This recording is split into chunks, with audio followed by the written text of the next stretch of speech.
What is up, everybody? How's it going? How's it going? How's it going?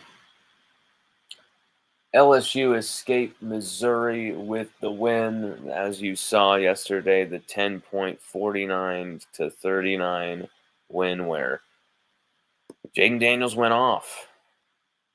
Just under 400 total yards. Logan Diggs had a big part to play in this game, as we wrote in the article that I'll put right there in the comments section for your reading pleasure.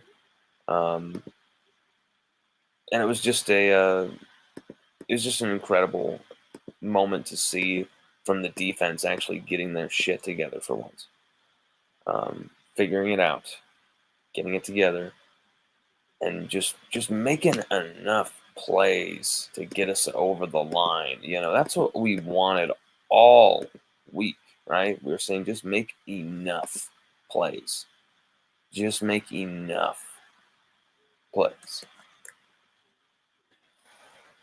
and they did, And that's what it's going to be like this entire season. I think we kind of all understand that it's going to be game to game, just topsy-turvy. The type of team we're going to see, the type of defense we're going to see will probably all mostly be poor, but at the same time, will they have their moments? Will they fold? Will they dig deep? Will there be injuries? Will there be the wrong personnel out there?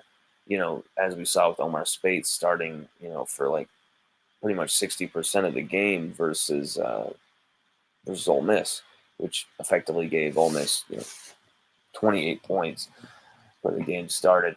Obviously, Weeks came out and they still scored a ton of points, but they were in a rhythm to do that. It was good to see Weeks in from the start, but obviously it was because Speights was out. That's something we want to talk about as well. Is you look at this game, you look at the Ole Miss game, you look at the Florida State game, you look at the Tennessee game last year, you look at some of this stuff, and there's patterns. Harold Perkins only played 6 snaps versus Tennessee last year. He had already had a game-sealing interception and a few sacks and a bunch of plays by that point to tell you he was one of the 3 best linebackers, or at least 2 on that team, right? Just at least. Even if you had no clue he was really as good as he actually is, you should still be like, okay, wow, this guy needs to play, right? But no. And then you have this season where you've got a guy like Deshaun Womack, who, yes, he played 14 snaps.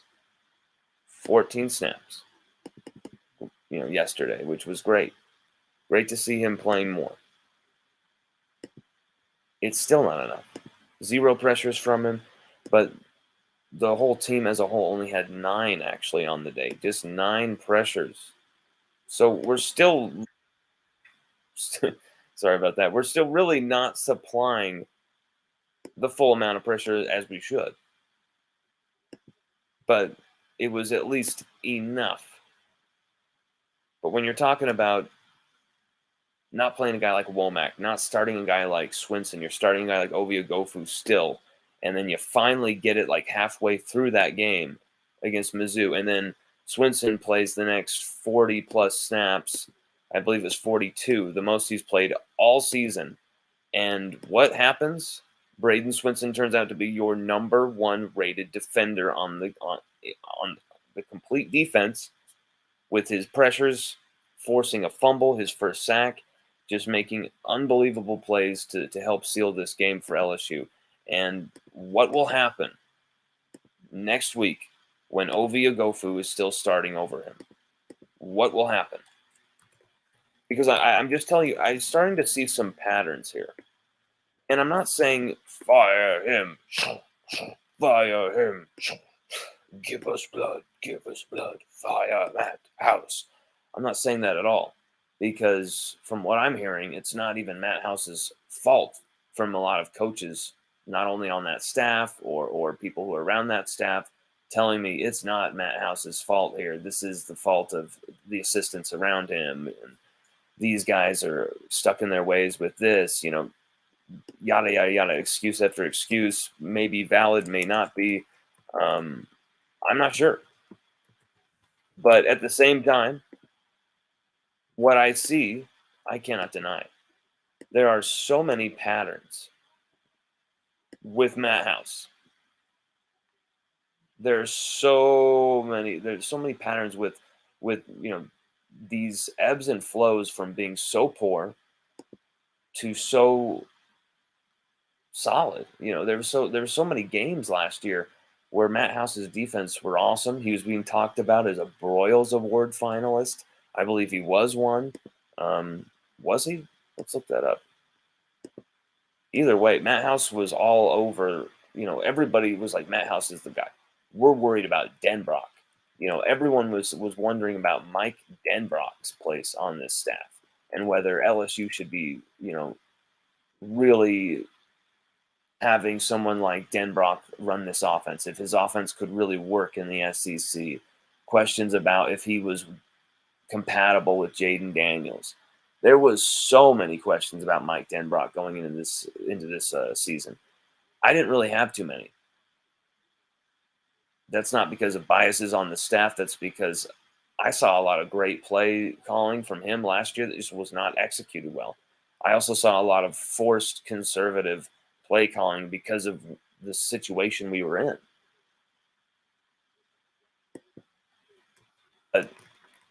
At some point, you've got to unleash the team and take the reins off, unleash your quarterback. And also basically just force Jaden Daniels to throw the football. Like, hey, if you're not going to throw the football, there's a kid on the bench who absolutely will. So please, like, unstoppable, we could be unstoppable, Jaden, with you at quarterback.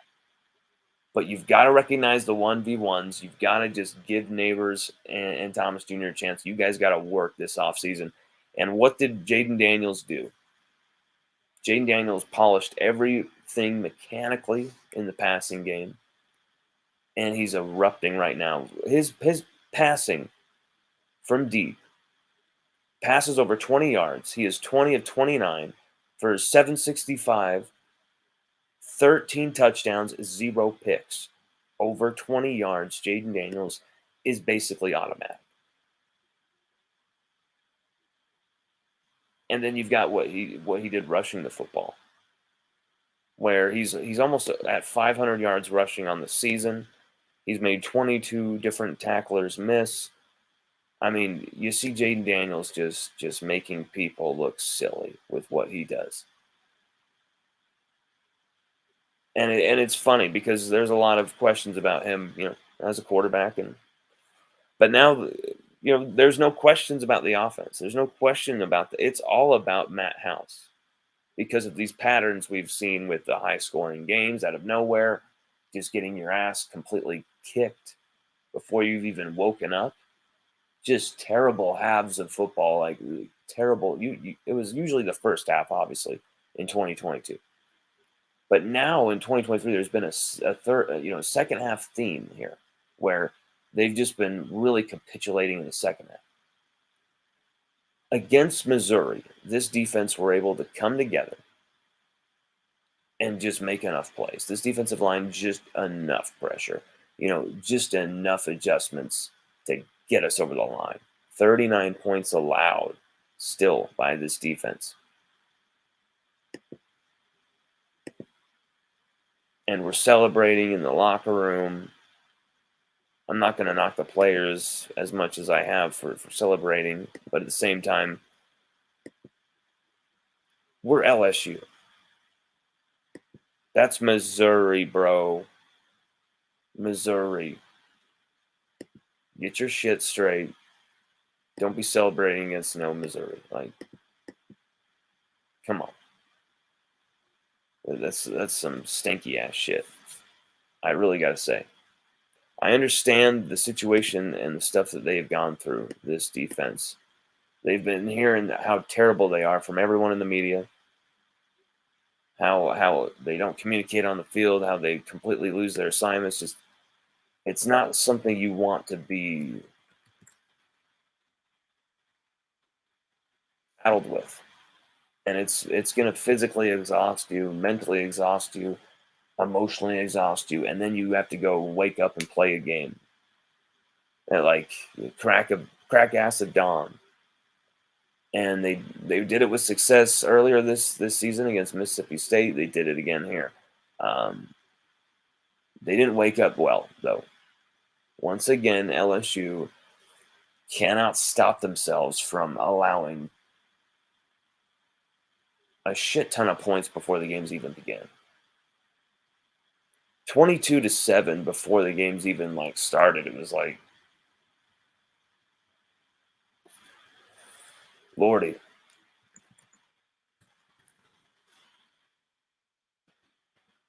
Jaden Daniels, though, I mean, unbelievable. We'll get into Jaden Daniels. Let's focus on the defense real quick, though. I just, I don't know. Everybody who's watching this, do you feel that,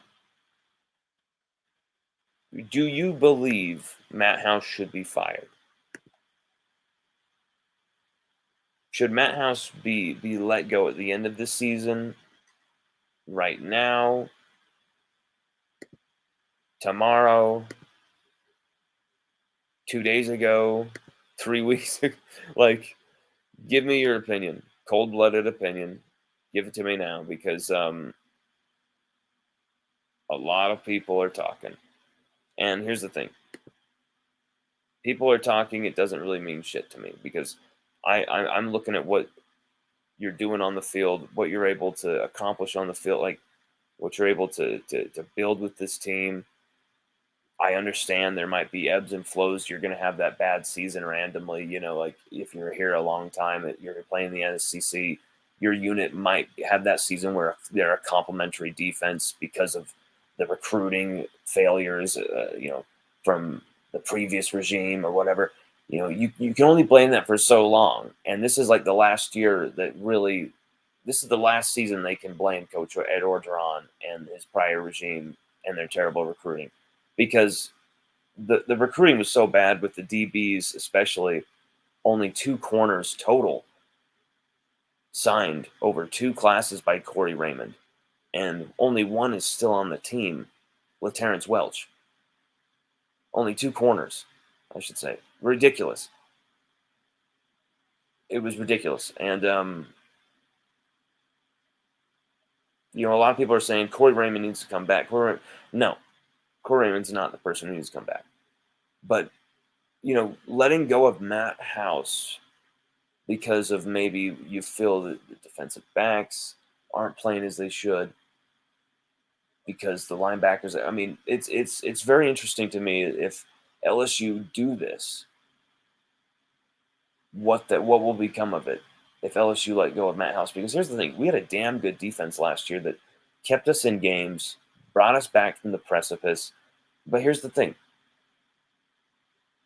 when I see a continuing pattern where there's guys 10 yards off the line on every play, when Matt House is the defensive coordinator, and he can't just say, dude, if you don't have your guy line up at least only 5 yards back, you're fired. Like, I'm not kidding around here. You get this shit going. Like, if you don't have the sackage to do that, you shouldn't be the defensive coordinator at LSU or at any college football team. But like, there's also other patterns where he's just not playing the right guys. You saw Whit Weeks put up almost 10 tackles in his first two starts as a true freshman in college. Okay. This kid should just barely be done with high school. He should be in his parents' basement with a bong, blasting Pink Floyd's Animals record for the first time in his life. Like, that's what he should be doing, working at Chick-fil-A. Like, instead, he is destroying people. He is getting a tackle for loss every game. He's got a half a sack that he shared with Mekhi Wingo. He is just blowing up plays. But when Omar Speights is healthy, he's back on the bench. How is that okay? And how is that acceptable to happen again and again? And if you see it happen once again here when Omar Speights comes back healthy, then there's something that really, really is troubling for me.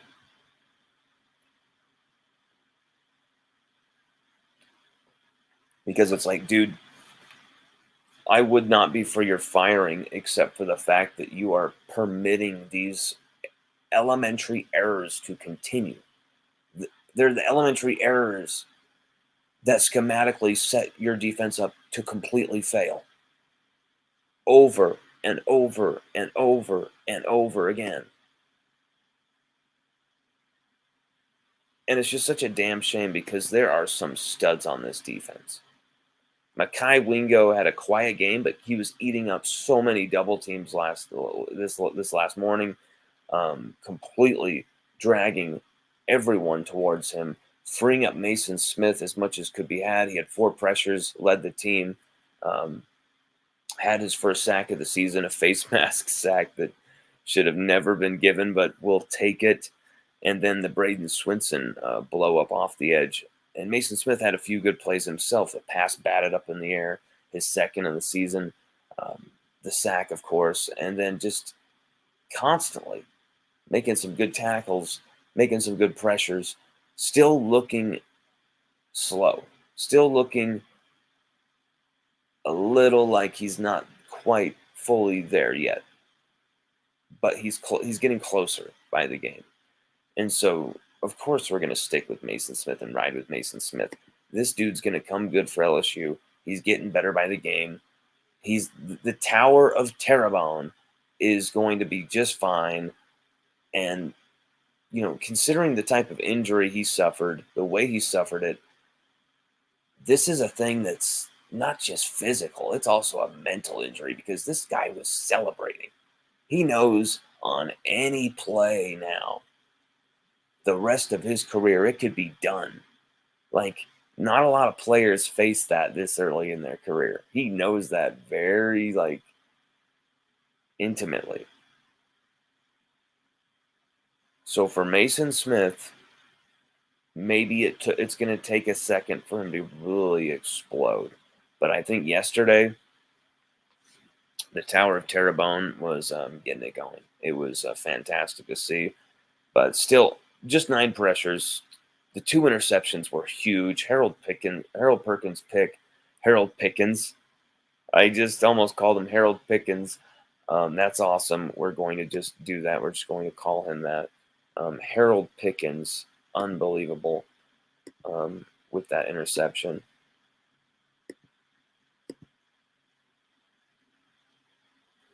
Absolute freak festival.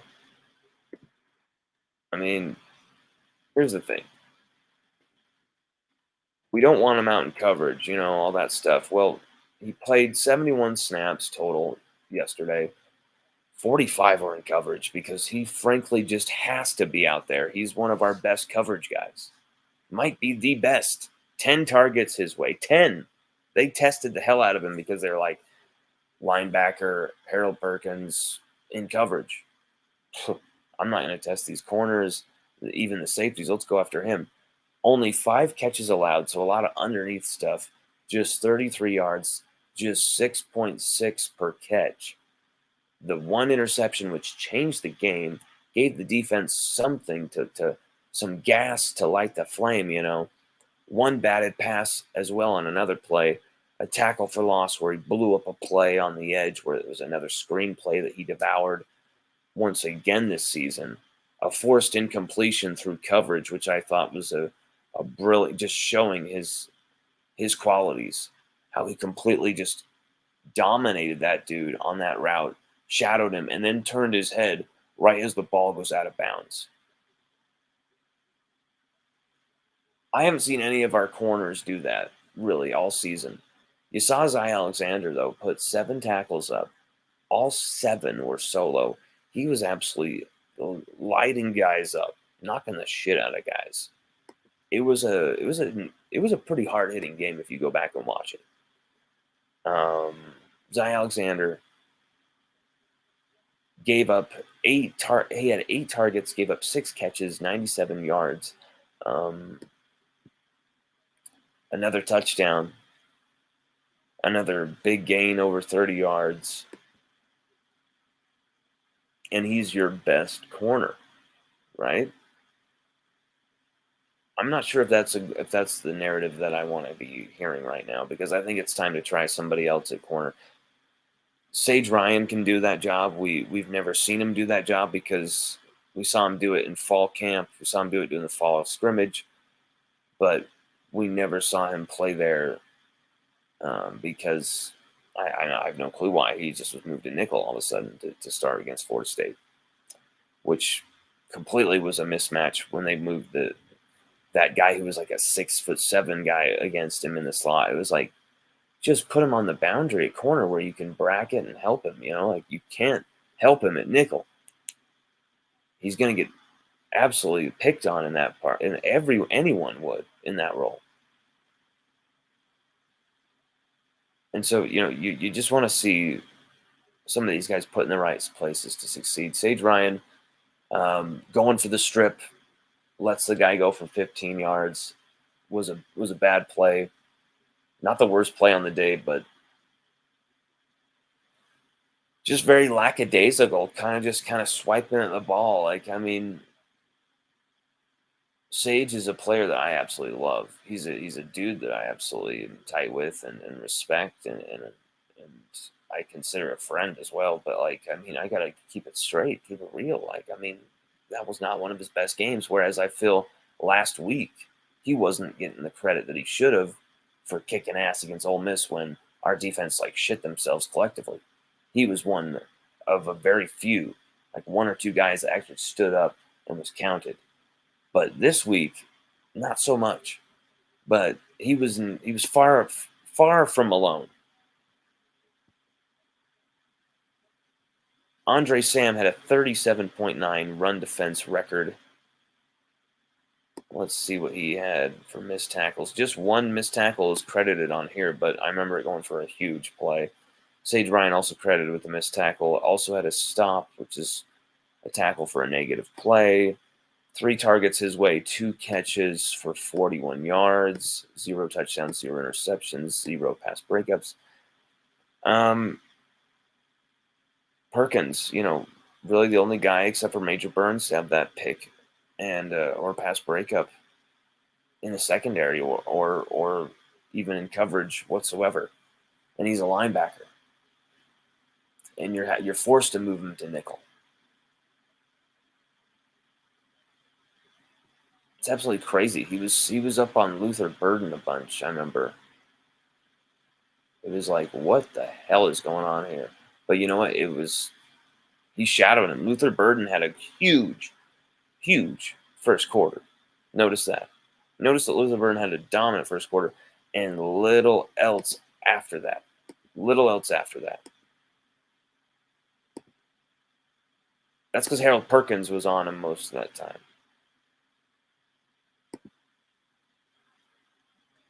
Let's take a look at that. Receiving matchups. Let's take a look at that directly. We can find out directly.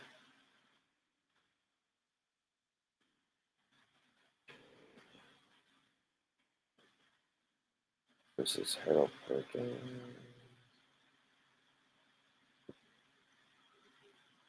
Let's go to Mizzou. There we go. Okay.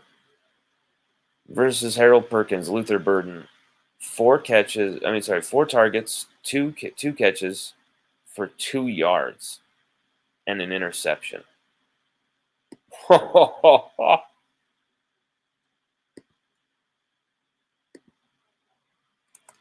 have to tweet that real quick.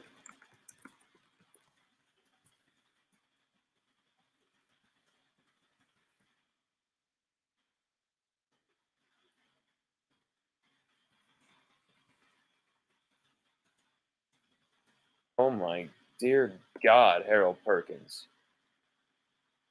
I wonder if people are going to change their opinion about him being in coverage now.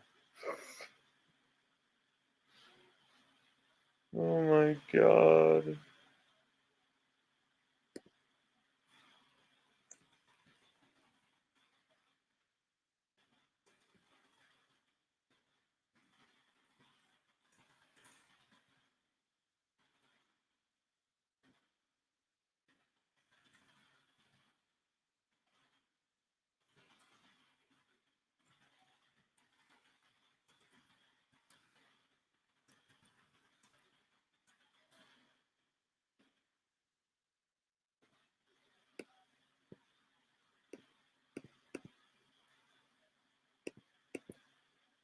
dear God, what a stat. I'm sorry, I had to post that real quick.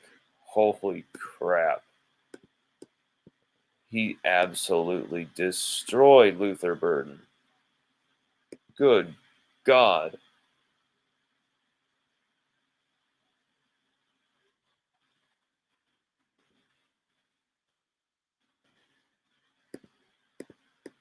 That is absolutely hilarious. And so now, I mean, Harold Perkins is probably your best dude. Oh my God.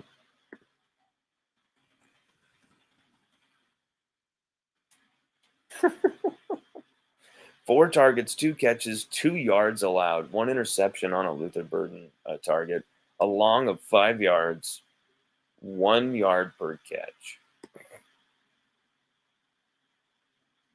Absolutely ate him, ate his face, ate his face. Oh my God. Here's the thing. LSU's defense, you may not like what you see. It's stinky. It's bad. God, why can't we figure this shit out? But when you have Harold Perkins and you can see his growth and see that he can cover the top rated receiver, the guy with the most receiving yards in the country, even though Malik was only outgained by 3 yards against him in this game, and only I think behind by like 19 yards or something total. Maybe that's changed. Let's take a look. But that's insanely impressive what Harold Perkins is doing. He had 0 pressures, was barely used in a passing rush situation. He was having to cover most of the game, and he was dominant. And then you've also seen him be dominant rushing the passer this season as well. I mean, let's take a look at Harold Perkins' overall stats right now. Just take a look at where Harold Perkins is at with TFLs, sacks, pass breakups, because he's been stuffing the stat book.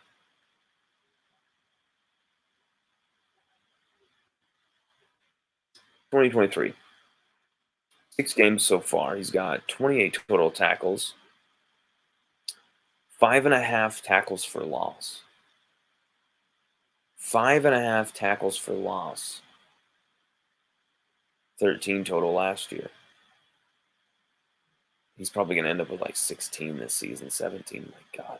2 sacks already this season. Our whole team had 2 sacks in just the last 2 games. 1 interception.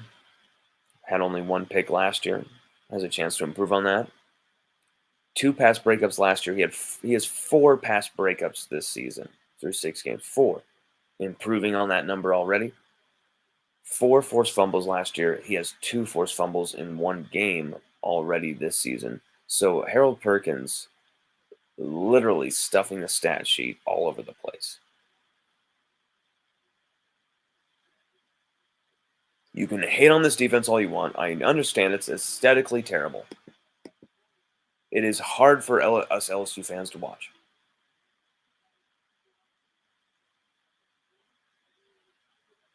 But when you're watching a guy like Harold Perkins do what he does in all phases of the game as a defender, it is something special. And that's what I think is really so frustrating, because this defense should never be this bad when you've got Harold Perkins, Mason Smith, Mekhi Wingo, Braden Swinson, Jordan Jefferson, Jacobian Guillory, even Major Burns, Sadly, Greg Brooks Jr. was a part of this defense, and he was the best defender alongside Mekhi Wingo for 2 games, and they were still poor. Even with all those guys, and you're still bad. That's stunning to me. You have such an incredible front 7. You've got Whit Weeks blowing up as a true freshman, and you're incapable of capitalizing on it. It's a damn shame, and I think you're going to see some sort of changes on defense. I don't know who's going to be fired. I don't know who's going to be changed. I don't know any of that yet. But I'm hearing a lot of stuff. I'm hearing a lot of stuff. I'm hearing a lot of, but I don't put any stock into it until people tell me certain things. And then when certain people who are usually the people actually involved or someone extremely excruciatingly close to the situation, um, when they tell me, then we'll uh, consider that a confirmation. But until then, but it should never dim what this defense were able to do was pull off a few plays just to at least signify and validate Jaden Daniels' epic performance, because really the game was about what he did. 130 rushing on the game. He had 3 third down rushes for 80 yards on the last drive alone in the fourth quarter, with one of those rushes going for a touchdown. One of 35 on third and 9. Sorry, one of 14 on third and 9. One of 35 on third and 5, and one of 31 on third and 3. That just absolutely gutted Mizzou like a fish. I mean, absolutely destroyed them broke their back. And one of those was that scintillating touchdown where it was like prophet, seer, and revelator, searing pace, just unbelievable speed from Jaden Daniels that we saw yesterday. With the broken rib, you can hardly catch a breath, and he's flying around there. And luckily, we've heard that rib's not broken. Nothing's going on like that. Just a deep, deep contusion. But at the same time, the fact that he was able to fly like that, Daniels is a freak, man. An absolute freak. We're lucky to have this guy as our quarterback, and there's a lot of people who've been hating on him. I'm not talking about you criticize that he wasn't throwing the ball. I'm not talking about you wanted him to throw more. I'm not talking about, Jaden, stop getting, all these crazy hits and stuff and rushing the ball all the time. Like, throw the damn ball. Our receivers are open. That's not hating on a guy. I'm talking about the people who hate Jaden Daniels. And you know what I'm talking about. I'm talking about people who, like, it doesn't matter what he does. Nussmeier, put Nuss in. And you saw that Gary Nussmeier wasn't ready for the moment right there and being thrown in cold off the bench in the beginning of the fourth quarter. He was not ready for it. LSU needed Jaden Daniels to win that game, to keep the season alive. And that's no joking around. That's no messing around. That's just the cold, hard truth. And Nuss Bus fans found that out right there. There's some things that Nuss needs to polish at his game, and he will. I think Jaden Daniels and Nussmeier are both championship level quarterbacks in the college football level, but we haven't seen it from Nussmeier as much, or even anywhere near as close as we have from Jaden Daniels. Jaden Daniels has started 20 games, has led LSU to 7 wins from coming back down 10 plus points. 8 total comebacks down 10 plus points. The Florida State game in 2022 is why that stat's kind of weird, because it was a comeback from down 10 plus, but because of the PAT, it didn't count. But how dare you even question if that guy is the man? How dare you even question if that guy is the dude for LSU? And that was really before the season started. That was really before, like, the Alabama game last year. That was really before the Ole Miss game last year. It was like after Florida, you should have been on board. I would understand your hesitancy after Tennessee, even though he started throwing the ball really well against Tennessee. You could argue they were in a prevent defense, yada, yada, yada. But if you came on board after the Florida game, like, okay. But if you're coming on the board now on the Jaden Daniels bandwagon and have been just destroying this kid for the last year plus, just save it. Just save it, because I mean, I'm sure there's receipts. I'm sure there's ways to find out. Just type in someone's name and just type Jaden Daniels next to him. I'm sure all of our takes are being analyzed, and we criticized Daniels' passing. We criticized his propensity to run the football because it just let him get hit a billion times more. And there was times we needed to get a rhythm going offensively as a unit that we could not, because of his rushing. But in hindsight, it is exactly what we needed at the time. 17 touchdowns, 2 interceptions was the exact blueprint to a double-digit win season last year. With that defense, the defense we have now, the way forward to win with these receivers and how tight they are, instead of the non-chemistry that the media were hyping between him and Booty, you see the real chemistry between him and Neighbors. That's why they were okay to be pissed at each other in the games where it wasn't working, like against Florida State. They were kind of disappointing each other. They were talking, at least. There wasn't the pouting, bitching, and moaning. Jaden Daniels having to chase you down. There was actually a conversation going on. You've seen them just hit that corner where Malik Neighbors is just getting 100-yard game after 100-yard game now, just turning it on, just unstoppable. It was 146, 6 catches, 1 touchdown, 6th of the season, and what is that, like his 5th 100-yard receiving game of the year? Let's take a look at that, because good Lord. And we're also going to take a look at where he ranks on the college rankings, college stat rankings.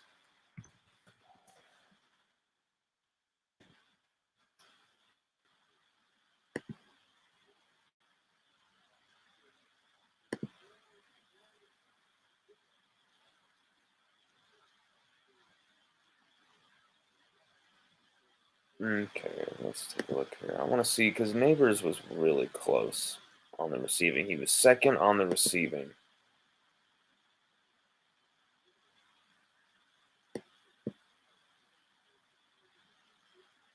Jaden Daniels is third now in passing yards. Shader Sanders at number 1. He was still third. Rushing yards, receiving, scoring defense. Do we want to even see where LSU ranks on some of these? My God, with scoring defense. Okay. Let's see here. Sorry, my scrolling thing's kind of dumb.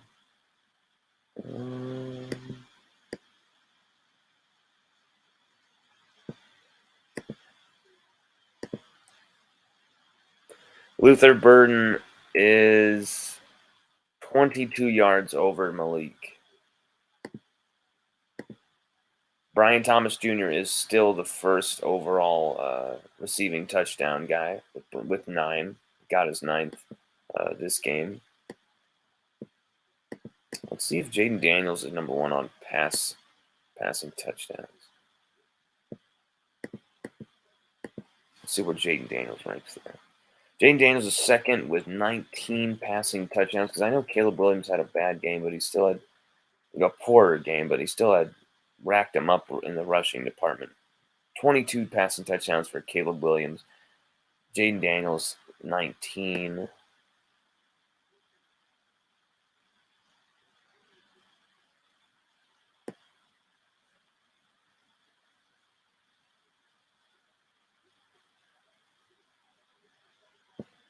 Let's see who ranks number 1 in passing efficiency. Ooh.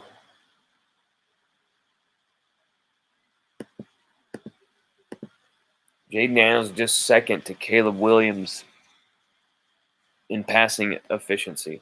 Wow.